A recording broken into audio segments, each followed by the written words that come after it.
Once upon a time, girls were considered to be a curse. And in this time, there lived a farmer and his wife and their 7, yes, 7, it's entirely too many children, sons. But the wife finally gave birth to a baby girl, Udea.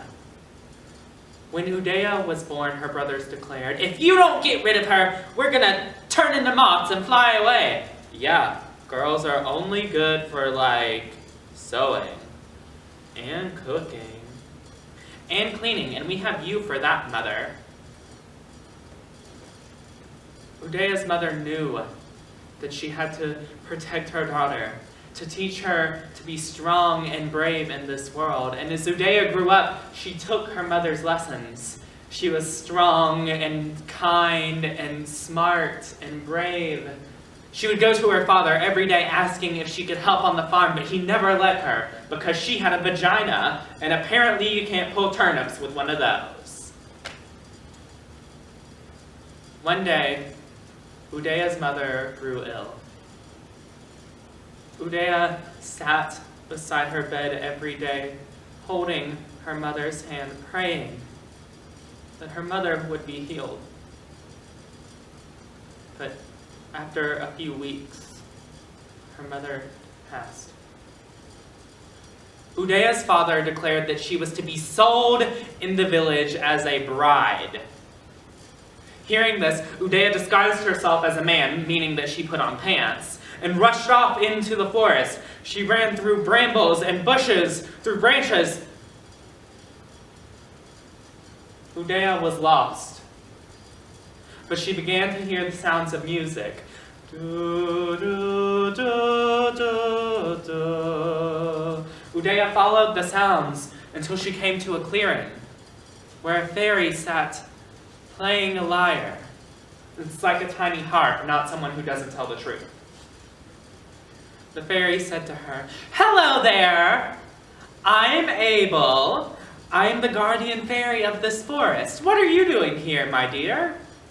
Udea told the fairy her story, and the fairy said, "Oh dear! That's awful. Someone should turn your brothers into moths. Magic. Now, for you, Udea. You should go on your own journey, a quest. I know, take this gift, the lyre of the fairies. It's like a tiny harp, not someone who tells lies. It will come in handy on your journey. Now, you came in this way, so I believe you should go that way." Udea accepted the gift of the fairy and set off on her journey. She traveled out of the forest, across the great desert, and voyaged over the ocean, where she came to a massive kingdom. That's a metaphor for patriarchy and a penis. Udea discovered that the kingdom had been tormented by a fierce dragon, and the king had declared that whatever man saved the kingdom from the dragon would have his daughter, the Princess Arid, to wed. Udea had never considered that there were other girls being given off by their fathers. She was furious. She marched into the castle and said to him, "I will take up your quest." The king didn't realize Udea was a girl because she was wearing pants, and apparently girls don't do that. "Allow me to the top of the tallest tower in the castle."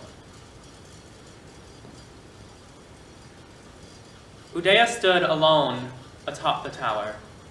She motioned to catch the attention of the dragon, and as it saw her, it flew towards her, beating its massive wings, baring its golden teeth, and just as its claws were about to rip into her flesh, she pulled out the lyre and began to play. Do, do, do, do, do, do, do, do.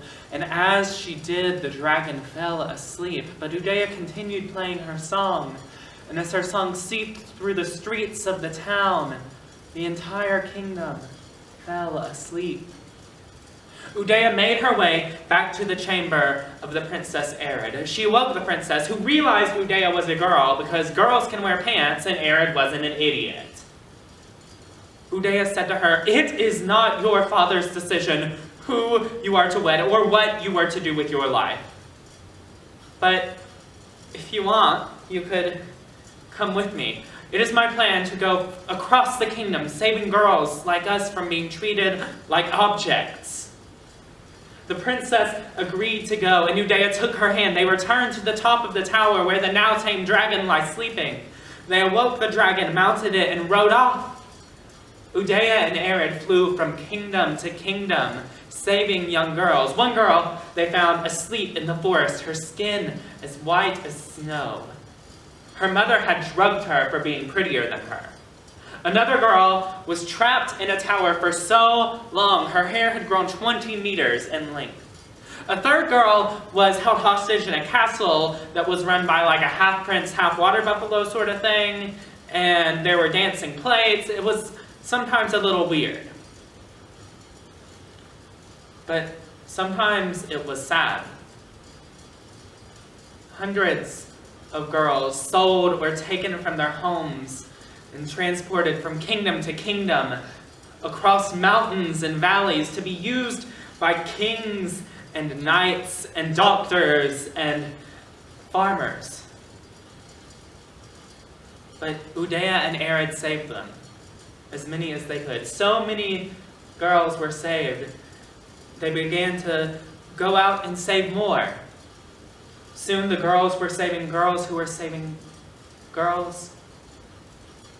A society of women for the protection of young women was formed. When Udea and Arid were too old to keep flying from kingdom to kingdom, they retired to Arid's castle, where they raised the girls that the society was now saving. And they were happy with the work they had done. One day, Arid grew ill. Udea sat beside her bed every day, holding her hand, praying for her lover to be healed. But after a few long weeks, Arid passed. Udea was old. She had grown weary.